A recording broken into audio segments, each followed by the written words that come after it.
Olá, iniciamos aqui o nosso quinto programa da série Conversando com Gestores.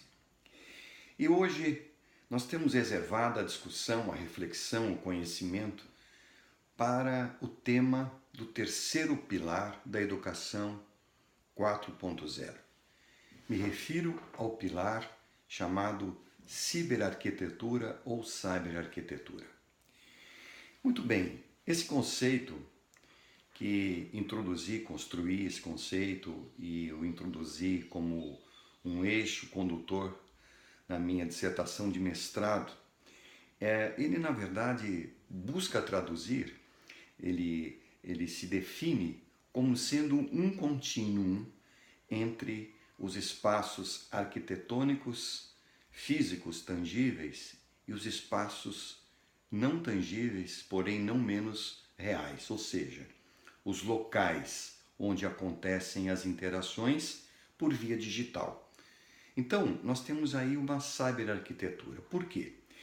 Hoje, quando nós estamos numa sala de aula, ou em qualquer local profissional, em casa, em qualquer circunstância, nos nossos veículos ou no meio de transporte, nós não estamos mais só recebendo informações do ambiente físico tangível que está ali ao nosso lado.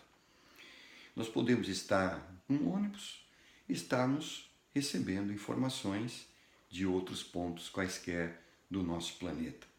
Nós podemos estar, um aluno pode estar numa sala de aula e acompanhando uma aula, como eu já vi acontecer isso pessoalmente, acompanhando uma aula presencial e ao mesmo tempo acompanhando no seu celular essa mesma aula dada por um professor numa outra instituição norte-americana.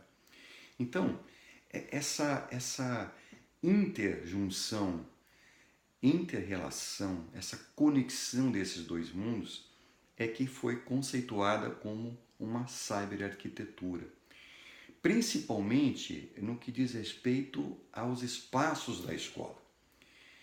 Por quê? O que é um lugar? Um lugar depende de um espaço.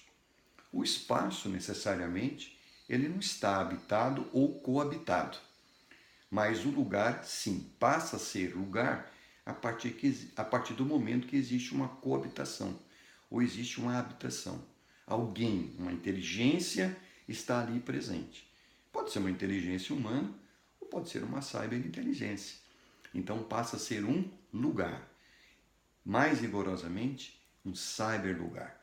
Porque hoje nós não temos mais aquela distinção rigorosa, digamos assim, entre matéria e energia.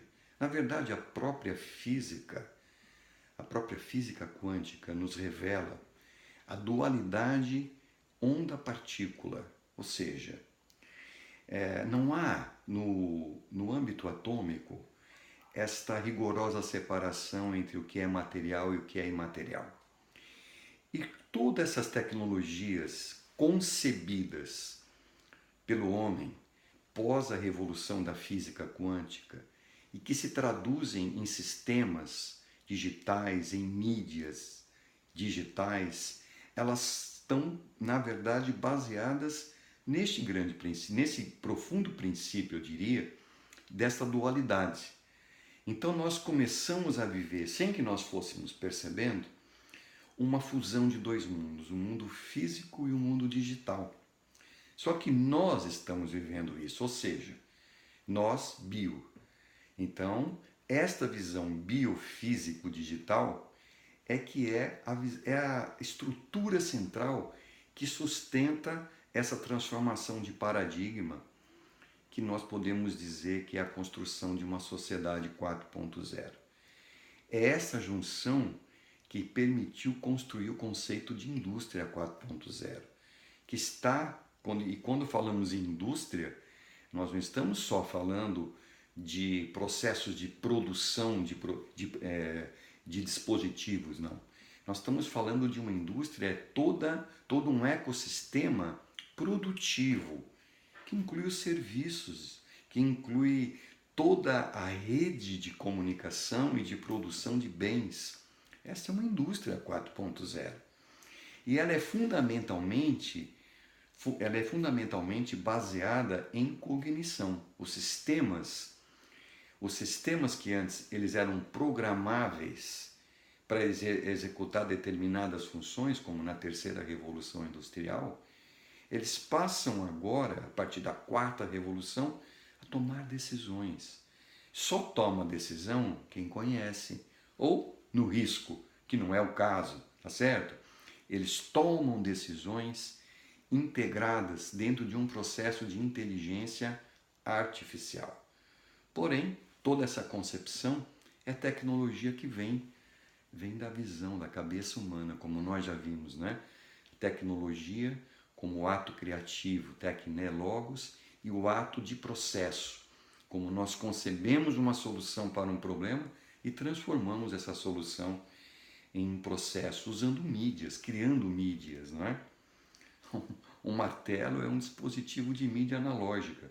Ele tem uma funcionalidade, uma finalidade, certo? De injetar um prego numa madeira. Alguém pensou na solução, martelo, o conceito que seria capaz de fazer, mas foi preciso transformar isso num bem, numa entidade, certo? E essa entidade é física, no caso.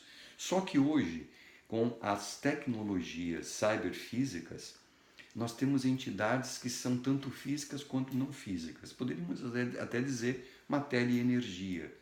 Elas dialogam o tempo todo. Então, a cyberarquitetura ela é um conceito que estrutura o terceiro pilar da educação 4.0. Por quê?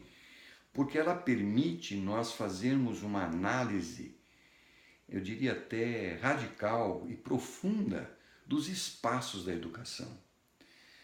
Uma das consequências que me conduziu à criação das chamadas salas inteligentes foi justamente essa.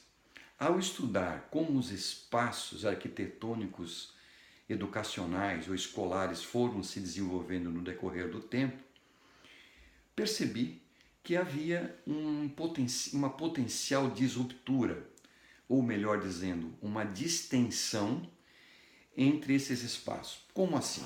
A sala de aula é o locus principal da fenomenologia educativa, onde acontecem os eventos.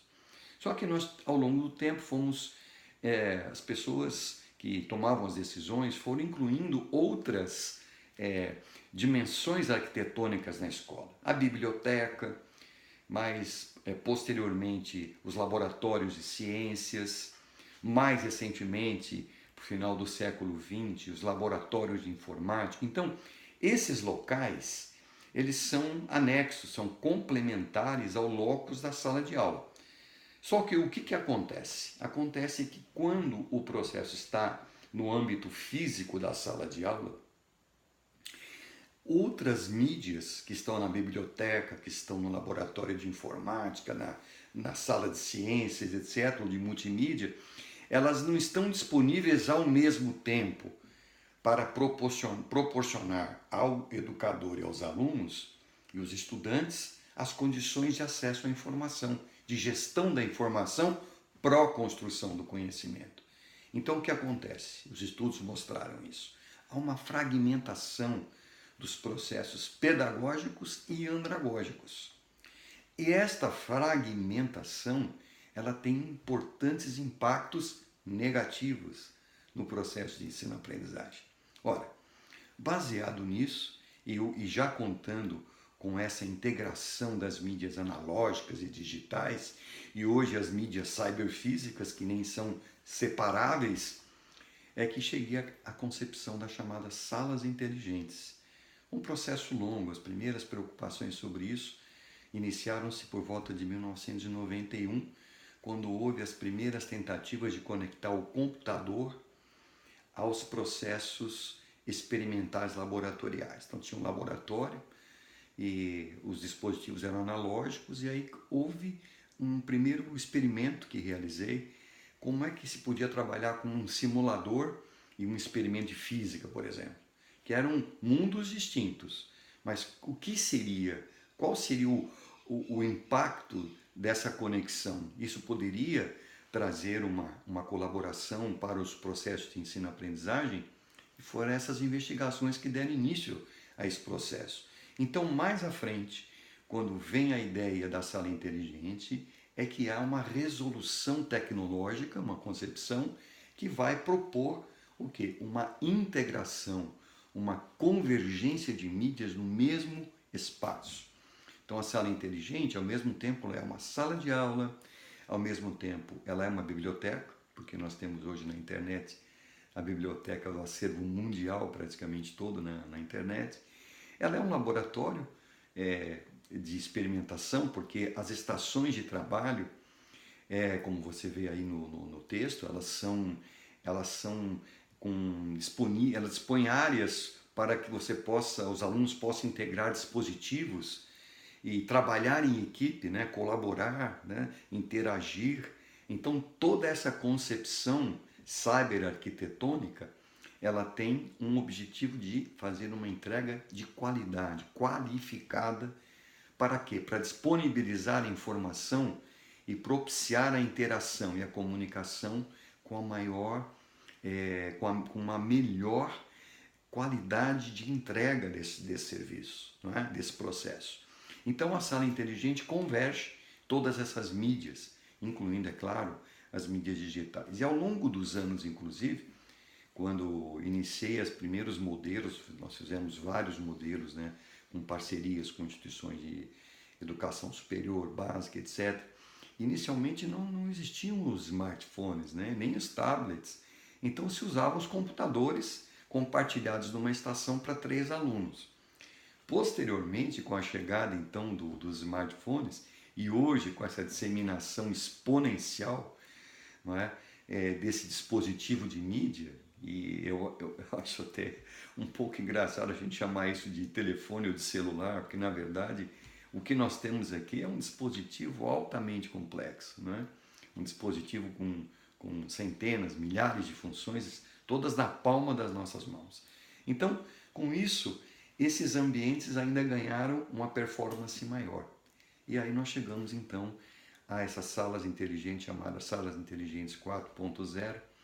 Elas são também conhecidas como salas inteligentes flexíveis, né? Ou reorganizáveis, porque hoje o mobiliário permite que você transforme o espaço da maneira que você precisa para o teu processo de ensino-aprendizagem. Se você vai fazer uma conferência, você vai organizar as cadeiras e as carteiras de uma maneira própria para uma conferência, que seriam mais os casos particulares hoje. Mas você vai trabalhar com projetos, você reorganiza esse mobiliário e todo esse dispositivo vai ficar ali em função dos estudantes e seu trabalho como mediador. Você vai trabalhar num processo laboratorial de interação com dispositivos, você faz um outro arranjo. Então agora, o que nós temos? Nós temos não digamos assim, a hegemonia da arquitetura sobre a educação, mas nós temos a cyberarquitetura servindo aos processos educacionais. É uma nova concepção e ela tem mostrado muito bem os seus resultados. Muito bem, falamos aqui então um pouco mais sobre esse conceito da cyberarquitetura, ou ciberarquitetura, que define o terceiro pilar do modelo de educação 4.0. Espero que você tenha apreciado este encontro e nos vemos logo mais no nosso próximo encontro, quando trabalharemos com o quarto pilar da educação 4.0 e refletiremos sobre o problema fundamental da educação, a meu ver, como as pessoas aprendem. Até lá!